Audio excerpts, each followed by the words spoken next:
50%, Dok. 50% berarti masih bisa ya. 55 Dok. 55.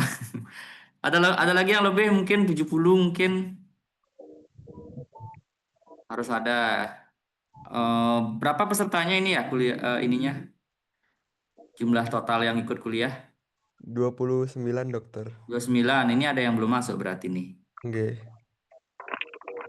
Ya udah kita ini aja, kita mulai aja ya. Jadi sambil nunggu nanti teman-teman yang belum masuk bisa langsung masuk aja.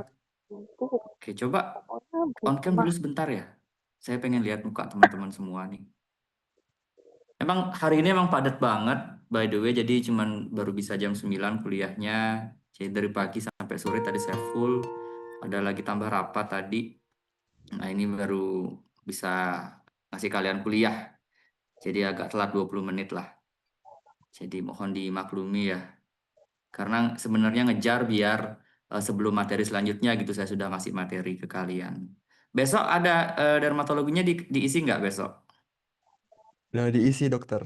Kemungkinan malam juga. Oh malam juga. Besok Nggih. itu Dok Kris. materinya ini ya. Iya, Dok Kristi. Termoregulasi besok, betul? Nggih, bener. Mm. Oh, iya. Jadi biar nggak loncat materinya gitu. Jadi saya adain malam aja yang mohon dimaklumi. Oke, baik adik-adik semua. Ini semester berapa aja nih? Satu angkatan semua? Oh enggak ya, beda-beda ya. Ada 22, ada 23. Oke ya. Jadi udah belajar histologi segala macam ya. Karena kita materinya pada malam hari ini itu terkait dengan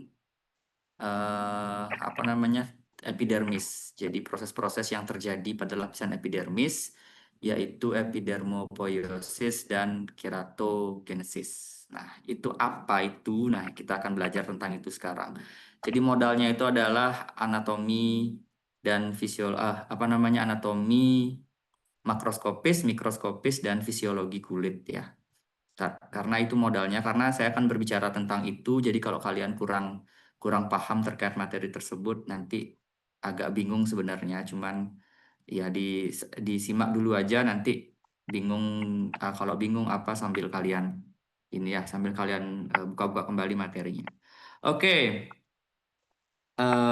tanpa berlama-lama lagi, jadi kita langsung mulai aja ya. Jadi sebelumnya buat teman-teman yang belum kenal ya, jadi belum pernah lihat saya, mungkin belum pernah diajar barangkali. Jadi saya Suandika. Jadi kebetulan di mata kuliah dermatologi saya ada satu kali saja pertemuan dengan kalian, dengan adik-adik semua, yaitu materi pada malam hari ini itu adalah epidermopoiosis dan keratogenesis.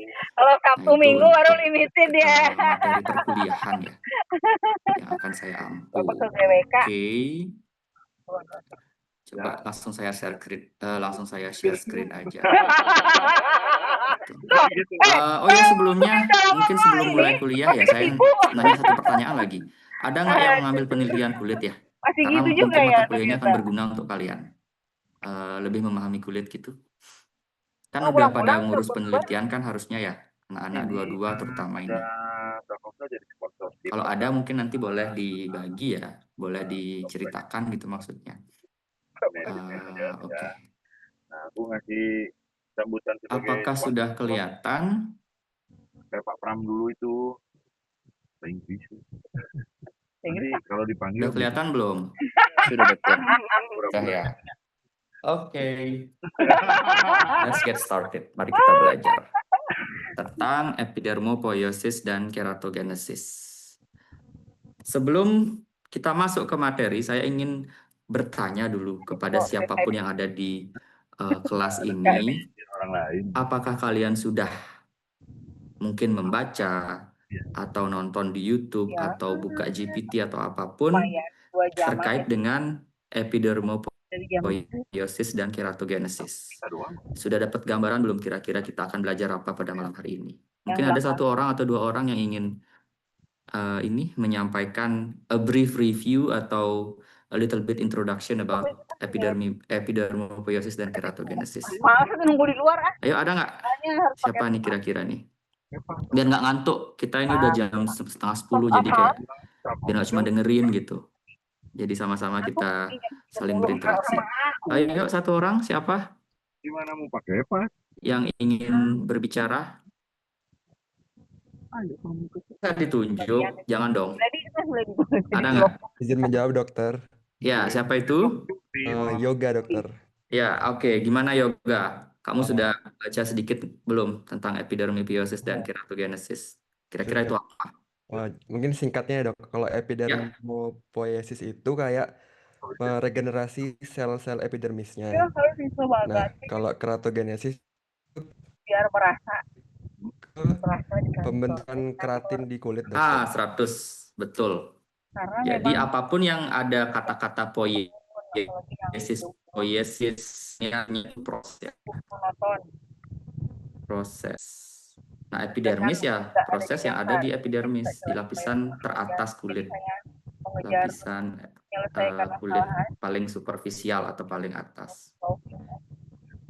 Jadi epidermopoiesis itu adalah proses pembentukan, peremajaan, regenerasi sel-sel penyusun lapisan epidermis. Jadi sebuah siklus untuk peremajaan epidermis gitu. Kalau keratogenesis ya ada keratin dan genesis. Nah, ini ada keratin. tadi mau ya. bicara di Ini sini sama keratogenesis merupakan salah satu bagian Falun dari epidermopoiesis. tahu nggak Falun Nah, Dafa itu ya. Meninggal tarik gitu Oke, aja. 100 untuk yoga. 120 lah, tambahan lagi 20 bonus karena sudah berani menjawab. Oke, next. So, apa yang akan kita bahas pada malam hari ini? Karena ini adalah proses pembentukan dan peremajaan sel-sel, jadi otomatis kita akan sedikit membahas tentang lapisan kulit ya. Lapisan kulit terutama untuk lapisan epidermis karena kita akan membahas fokus di epidermis.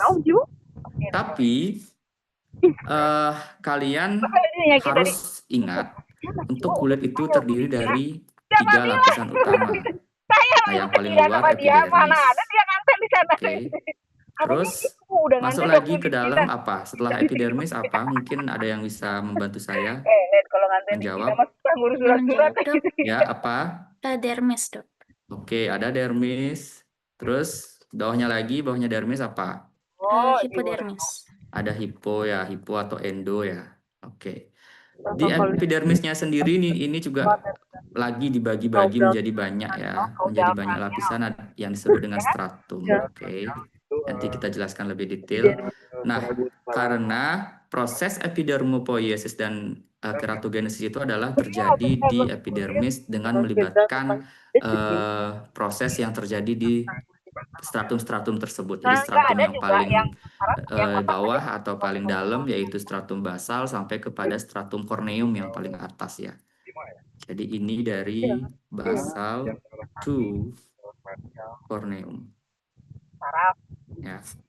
Kemudian, nah definisi ya. Jadi saya nanti jadi saya lebih menjelaskan lebih dalam lagi tahapannya. Nah, yang namanya proses kan pasti ada tahapan tuh. Jadi apa-apa aja ya. The first step, second step, dan seterusnya. Kemudian mungkin sedikit men-spill tentang gangguan. Jadi ketika ada gangguan epidermopoiesis, apa yang akan terjadi? Itu mungkin nanti sedikit tambahan. Kemudian seperti yang telah saya sampaikan, epidermopoiesis itu salah satu prosesnya adalah pembentukan keratin yang disebut dengan keratogenesis. Nah, itu pasti saya akan definisikan, kemudian keratin itu sendiri apa, nanti juga akan dijelaskan, tahapannya apa, kemudian baru kesimpulannya. That's it, simple. Jadi nggak banyak materi pada malam hari ini, yang penting inti-intinya kita bisa kuasai ya. Gitu. Oke, next. Dalam membicarakan proses epidermopoiesis dan juga keratogenesis sudah pasti terjadi di lapisan epidermis. Lapisan epidermis itu ada stratum corneum yang paling atas atau paling luar, lanjut sampai ke stratum basal, di mana proses regenerasi sel itu selalu dimulai dari bawah atau stratum basal. Dari basal ini baru nanti kemudian naik sampai terjadi keratogenesis di lapisan korneum ya. Nah, di sini baru terjadi keratogenesis di stratum korneum. Kunci? Ada adek, udah masuk. Oke. Nah, kemudian kita juga akan mengenal banyak istilah sel-sel kulit ya. Nah, ini kan juga sebenarnya sudah dapat di materi pendahuluan dan juga fisiologi ya. Fisiologi veteriner juga sudah pasti dapat ya, karena fisiologi kan berbicara tentang sel-sel gitu. Nah, sekedar review saja ya untuk mempermudah pemahaman adik-adik pada materi malam hari ini. Itu di epidermis itu sendiri ada beberapa macam sel. Yaitu ada sel keratinosit. Nah, itu yang paling banyak ada ya. Yang mendominasi dari segala jenis sel yang ada di epidermis itu adalah sel keratinosit. Sel keratinosit inilah yang nantinya akan berperan dalam regenerasi, dalam proses keratogenesis ya.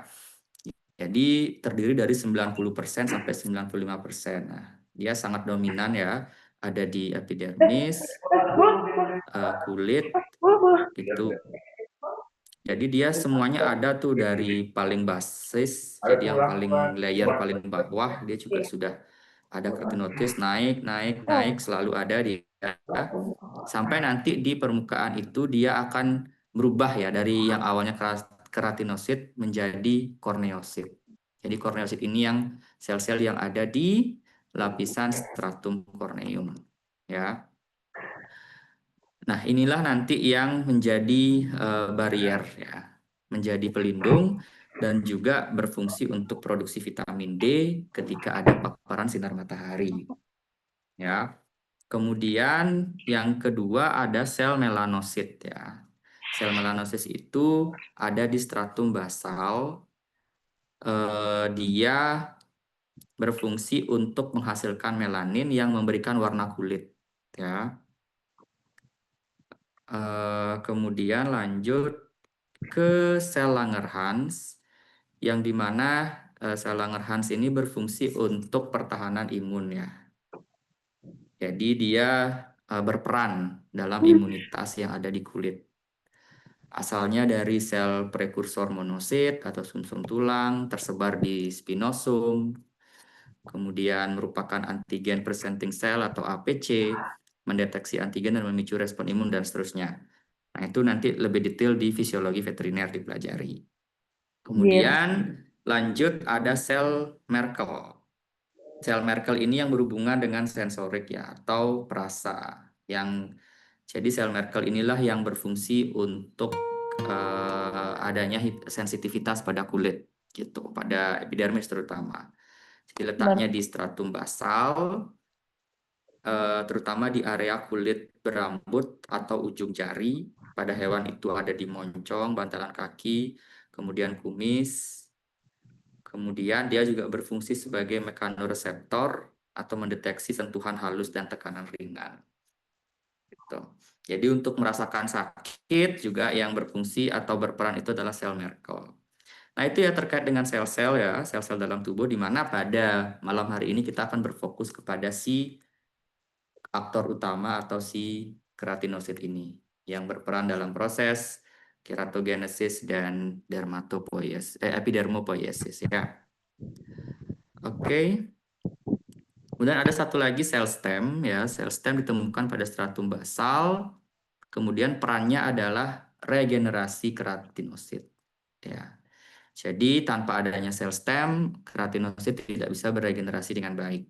Karena ibaratnya dia butuh bantuan stem cell ya. Stem cell ini juga banyak dipakai di praktek penyembuhan luka ya. Banyak dipakai sebagai salep dia. Sebagai salep untuk mempercepat penyembuhan luka. Oke, nah ini kesimpulannya teman-teman ya. Jadi kesimpulannya itu keratinosit itu di semua lapisan ada, di mana-mana ada, baik dari lapisan basal sampai ke lapisan korneum atau yang paling atas. Kemudian berfungsi untuk pembentukan dan keratinisasi ya. Kemudian ada melanosit untuk melanin atau memberikan warna kulit, Langerhans untuk immunity, sel Merkel untuk saraf sensorik atau perasa, dan stem cell untuk regenerasi, untuk membantu regenerasi ya. Maka dari itu stem cell ini banyak dijual di pasaran ya, banyak dijual di pasaran dalam bentuk salep yang sesuai sesuai hasil penelitian, kalau misalnya luka diterapi dengan pemberian stem cell itu bisa mempercepat penyembuhan luka. Oh iya, Gitu. cepet apa enggak ya? Oke, nah sekarang baru kita masuk ke materi inti yaitu epidermopoiesis ya. Jadi epidermopoiesis itu apa? Jadi merupakan pembentukan dan pembaharuan atau regenerasi sel-sel epidermis. Jadi ketika misalnya kulit itu sel-selnya mati, berarti epidermopoiesis inilah yang menjadi prosesnya gitu. Termasuk juga ketika ada luka. Nah, luka itu berarti sel-sel epidermisnya nanti akan beregenerasi yang membutuhkan pendukung gitu untuk dia bisa melakukan regenerasi. Menjaga kulit agar tetap utuh ya, berfungsi secara maksimal dan memperbaiki diri setelah cedera. Gitu. Itulah yang dimaksud dengan epidermopoiesis. Tujuannya ya tentu mengganti sel ya di penggantian, kemudian di pertahanan, homeostasis, dan recovery atau penyembuhan. Di mana di proses epidermopoiesis ini fungsi barrier kulit itu dipertahankan terhadap adanya mikroba, juga berfungsi untuk menjaga keseimbangan cairan, menjaga keseimbangan pembentukan dan pelepasan sel. Jadi biar biar dia seimbang, terbentuknya sel dengan luruhnya sel itu biar seimbang. Kemudian sel basal akan diaktifkan pada saat penyembuhan luka lewat mekanisme epidermopoiesis ini untuk penutupan area luka. Oke, lanjut. Nah, ini merupakan tahapan epidermopoiesis ya. Dia akan dimulai dari proliferasi atau pembelahan sel. Pembelahan sel itu terjadi di basal yang di paling bawah kalau secara histologi ya, di basal. Jadi sel keratinosit basal yang disebut dengan stem cell tadi membelah melalui mekanisme mitosis. Kemudian sebagiannya itu akan tetap berada di lapisan basal sebagai sel cadangan ya. Jadi nggak semua dia dinaikkan ke lapisan berikutnya atau ke atas, tapi sebagian itu akan tinggal atau tetap, dan sebagiannya lagi naik ya untuk mengalami diferensiasi. Nah, setelah proses pembelahan, maka dia akan mengalami proses pematangan sel yang disebut dengan diferensiasi. Di mana saat terjadi pematangan sel atau diferensiasi, dia akan berubah bentuk menjadi lebih padat atau sel-selnya lebih kompak gitu. Dan dia akan terjadi di lapisan selanjutnya, yaitu di lapisan stratum spinosum. Ya, tahap kedua. Jadi tahap pertama, ini tahap kedua ya. Kemudian sel-sel hasil mitosis setelah bermigrasi ke stratum spinosum, itu dia akan mulai berubah. Dan saat perubahan itu terjadi, dia akan memperbanyak yang namanya desmosom. Desmosom ini yaitu hubungan antar sel. Jadi dia akan lebih rapat selnya seperti ilustrasi gambar yang kedua ini. Dia akan mengalami sel yang lebih rapat, membentuklah yang namanya tonofibril. Tonofibril ini merupakan filamen keratin awal. Kemudian pada proses diferensiasi ini aktivitas metabolisme itu masih aktif dan masih tinggi ya. Jadi produksinya masih masif di situ. Kemudian di proses diferensiasi ini dia akan menyiapkan sel untuk membentuk keratin ya. Baru nanti lanjut ke keratinisasi. Nah, inilah yang nanti ada mekanismenya sendiri nih. Jadi ini lebih ruwet lagi juga nanti untuk keratinisasi atau keratogenesis ya. Oke. Jadi saat keratogenesis pada intinya dia akan membentuk granula sebagai keratinisasi awal yang terjadinya masih di granulosum, jadi belum di stratum corneum ya. Masih di lapisan yang nomor 3 dari atas setelah corneum dan setelah lucidum. Dan